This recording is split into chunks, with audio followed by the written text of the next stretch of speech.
What if your desires aren't just yours? What if the things that make your heart race, the fantasies that flicker in your mind when no one's watching, were born in a moment of pain you didn't even realize mattered? It might sound strange, but for many people, what turns them on isn't random. It's rooted in something deeper, something older, a moment of fear, a loss of control, a silence they were forced to accept. In this video, we're going to explore something few people talk about: how trauma can shape your sexual desires in ways that might surprise you. We're talking about the kinks we hide, the fantasies we don't understand, and the desires that seem to come from nowhere, but actually come from the past. Maybe he grew up in a home where he had no voice.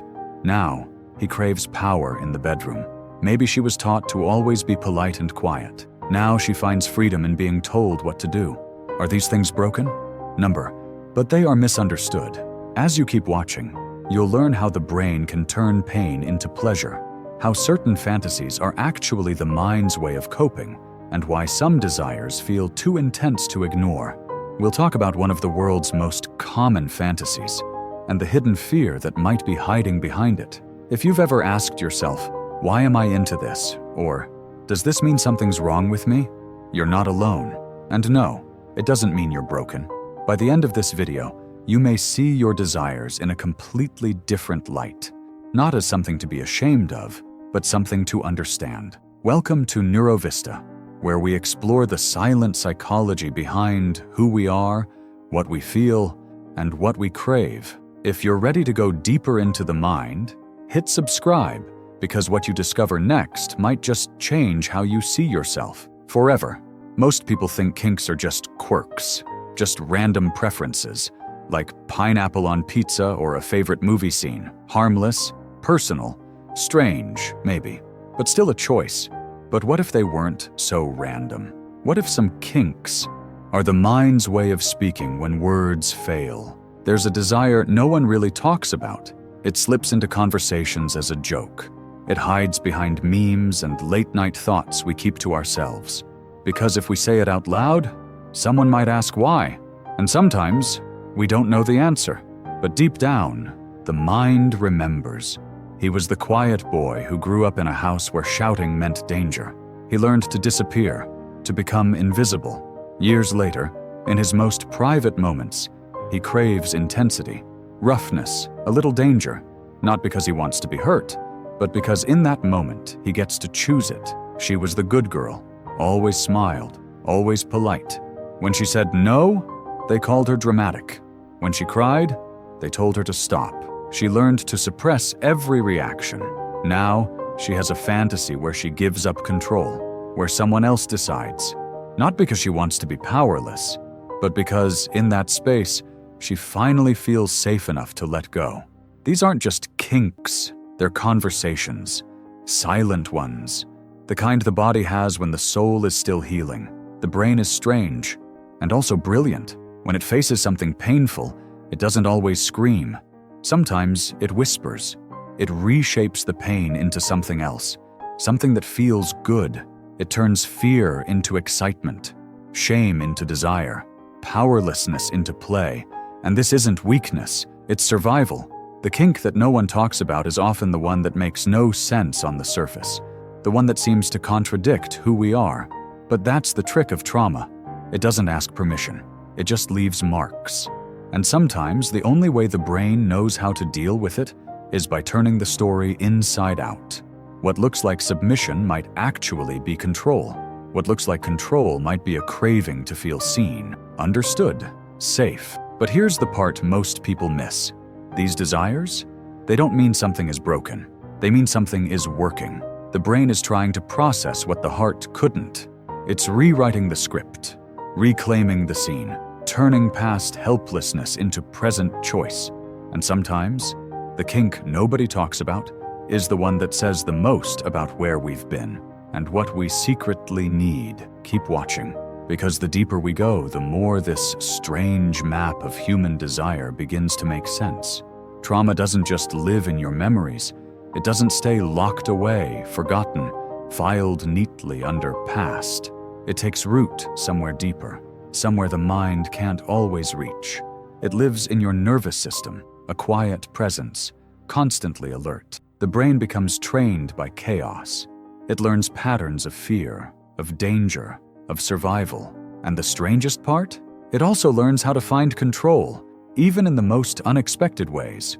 When something in the world feels out of control, the brain searches for ways to regain it. For some, that's in the comfort of routine, a predictable, safe pattern. But for others, that pattern becomes a kink, a desire, a ritual. What starts as a need to feel grounded soon transforms into something more, something that seems out of place, but in reality feels familiar, safe. He was a child who never knew what peace was. Chaos was the air he breathed. The moment he stepped into adulthood, he craved something that would anchor him, something that would ground him, the sensation of ropes tied tightly around his wrists, the feeling of being contained, almost suffocated, but in control. It wasn't about pain, it was about feeling something that made the world feel real for once. She always felt like the world was spinning too fast, pulling her along in ways she couldn't predict. In moments of intimacy, she craved an escape from that disorientation. Control, power, things that had always been denied to her were suddenly at her fingertips. She didn't want to feel out of control. She wanted to feel safe in choosing it, to understand the boundaries and limits, to hold the power of saying, "This is my choice." But what she didn't realize? That choice was a way to heal. The twist, though, sometimes pain isn't what it seems. It's not the physical sensation we think it is. Sometimes the brain wraps its scars in layers of pleasure, as if to disguise the hurt, soften it. It hides the broken parts in silk, in ropes, in the quiet surrender of control. Pleasure becomes the mask, the disguise, a way to cover the wounds that never fully healed. When the body has learned pain as its language, it looks for ways to communicate that pain in a way that feels safe. The mind twists the story, turns hurt into desire, and suddenly pain doesn't feel like suffering. It feels like release. It feels like healing. The kink becomes a ritual that heals what was once broken. It's not the pain we crave. It's the sense of being in control again. But here's the thing. Pleasure, too, can become a way of coping, a need for something we don't fully understand. And that's why it's so easy to get lost in it, because the line between healing and hurting is blurred, and pleasure, in the end, is just another way of trying to fix what was never truly addressed. And while many see pain and pleasure as opposites, the brain knows they're not so different. Both are tools. Both are signals. Both can be ways to rewrite the trauma, even when we don't have the words. The strange thing is, the kink doesn't have to make sense, because to the brain, it's not about making sense. It's about survival. It's about finding peace in a world that feels anything but. Ever notice how certain fantasies seem to repeat themselves over and over again? The same scenarios, the same situations, the same characters. Sometimes it feels like your mind is stuck in a loop, playing the same scene, hoping the outcome will change. It's not a coincidence. This is called repetition compulsion. It's when the brain, after facing a trauma or pain, craves a familiar situation, hoping this time it will be different, hoping the ending will change. It's like a movie that plays on repeat. But every time, you think, maybe this time it'll end differently. He was the boy who grew up in a world where his voice didn't matter. His needs were ignored. He had no power. Now, as an adult, he craves situations where he can finally be heard, where he has the power to dictate the terms. His mind rewinds the scene over and over, always hoping that this time he will control the outcome. The repetition isn't about domination. It's about reclaiming the power he lost. She was the girl who learned early on that her opinions didn't count. She felt small, invisible, powerless. But when the lights dimmed, when the world faded away, she found herself craving the opposite. She wanted to feel small again, to give up control. But it wasn't about losing herself. It was about choosing it. The repetition isn't about submission. It's about trying to rewrite the script, to experience what was denied, and this time, to let it end differently. In both cases, the act itself isn't the focus. It's the deeper need, the urge to go back and correct what was broken. A person who was once helpless might crave submission, but not because they enjoy being weak. It's about feeling safe in that submission, about confronting what once hurt and changing the narrative. On the other side, someone who was once powerless might crave the power to dominate, but not to control for the sake of control. No, it's about reclaiming what was lost.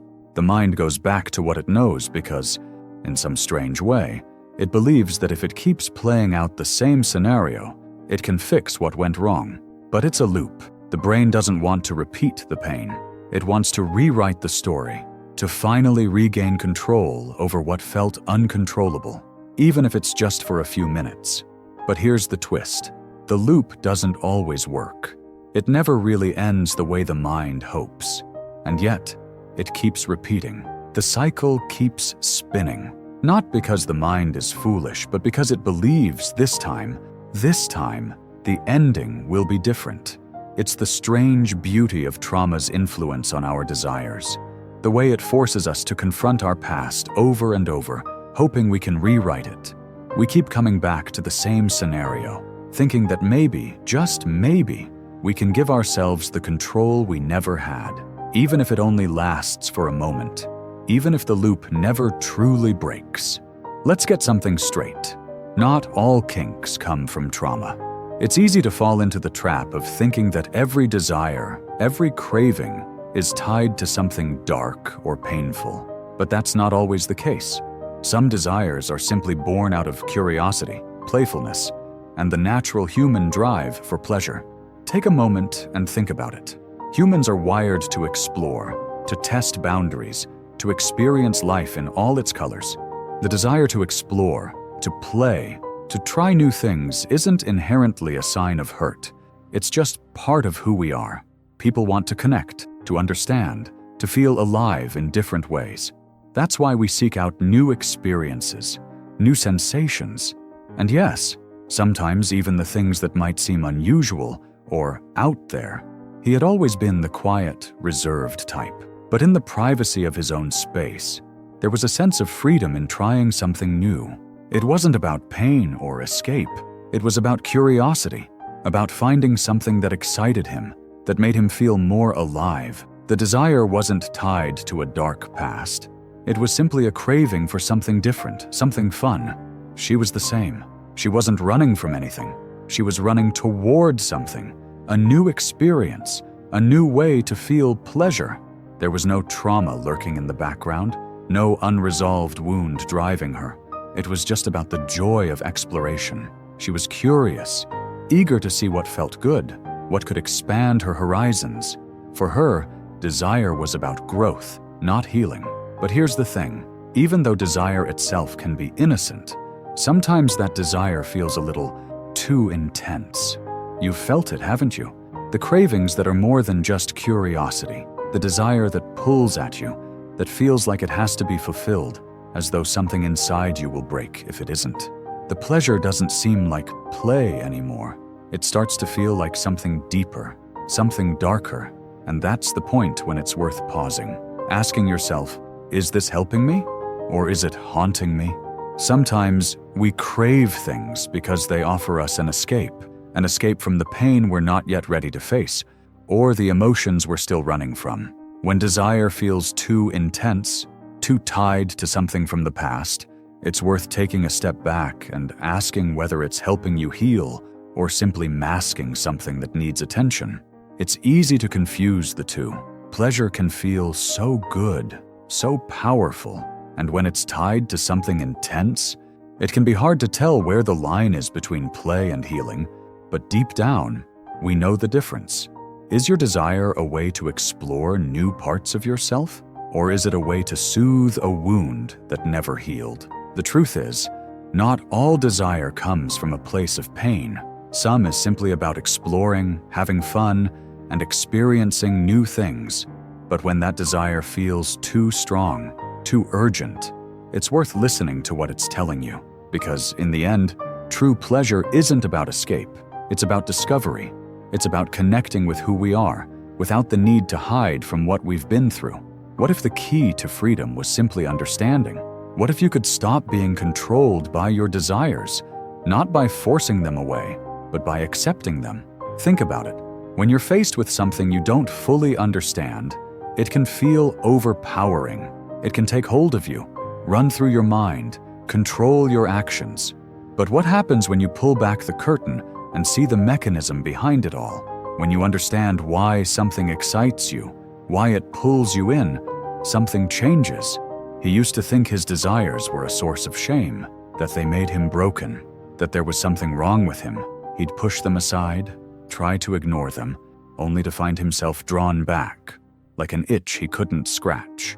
But when he started to understand the connection between those desires and his past, the shame started to lift. It wasn't that the desire disappeared. No, the desire remained. But now it didn't control him. He could choose when, where, and how to embrace it. He could finally see it as part of him, not something that defined him. And with that understanding came peace. She went through the same journey. For years, she thought her cravings meant she wasn't whole, that they were signs of something wrong. She tried to resist them, to fix herself. But when she took a step back, when she really examined why these desires came up, she saw a different story. The desire was not a symptom of something broken. It was an expression of her complex, unique human experience. She realized that her desires didn't make her damaged or abnormal. They didn't make her any less capable of love or connection. They made her human, and more than that, they made her brave enough to explore what made her feel alive, to face the parts of herself that others might shy away from. Understanding doesn't mean the desire disappears. It means you regain control. It means the kink, the craving, no longer controls you. It becomes a choice. You choose when to indulge in it, when to walk away from it, and when to let it rest. That's the real power. The freedom that comes from understanding is far greater than any power desire could have over you. And that's the beauty of it. When you understand yourself fully, when you understand why you are the way you are, you can approach your desires with respect, with clarity, and with control. There's no shame in desire. There's no shame in the complexity of who you are. In fact, it takes courage to look at the parts of yourself that might seem dark or confusing and say, I see you. To understand the roots of your cravings means embracing your wholeness. And in that acceptance, you find power, the power to choose, the power to understand, the power to heal. Because in the end, knowing your desires doesn't make you less. It makes you more complex, more human, more brave. There's no shame in wanting to understand yourself, even the parts that feel complicated, difficult, or even a little scary. So many of us carry pieces of ourselves that don't quite make sense, but that's what makes us human. We all have those moments where we wonder, why do I feel this way? Why am I drawn to these things? And it's in asking these questions and exploring the answers that we begin to truly understand who we are. Here at NeuroVista, we create a space where those questions are welcome, where the unspoken thoughts and feelings that lurk in the back of our minds can finally come into the light. We dive deep into the complexities of the human experience, the things that others might shy away from, the parts of us that have been misunderstood or ignored. This channel is more than just a place for information. It's a safe space for exploration, for discovering the stories behind our desires, our fears, and our strengths. It's a space where we can confront the uncomfortable and find peace in our own truth. Because, let's face it, no one has all the answers. But by asking the right questions, we start to piece together the bigger picture. We're here to break down the walls of shame and curiosity, and to encourage each other to understand the parts of ourselves that we often overlook or hide. We're not here to judge.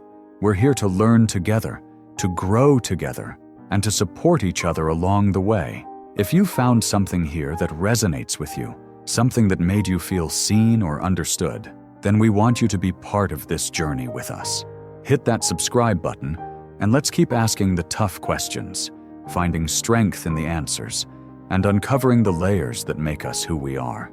NeuroVista is more than just a channel. It's a community, a place where curiosity and understanding lead the way, where you can explore the deepest parts of your mind without fear, without shame, and without hesitation. So, if you're ready for more stories that go beneath the surface, more insights into what makes us tick, and more conversations that challenge the status quo, subscribe now and join the NeuroVista family. Together, let's keep seeking, learning, and embracing the complexities of the human experience. Subscribe now and step into a space where your questions are safe and your journey of self-discovery has just begun.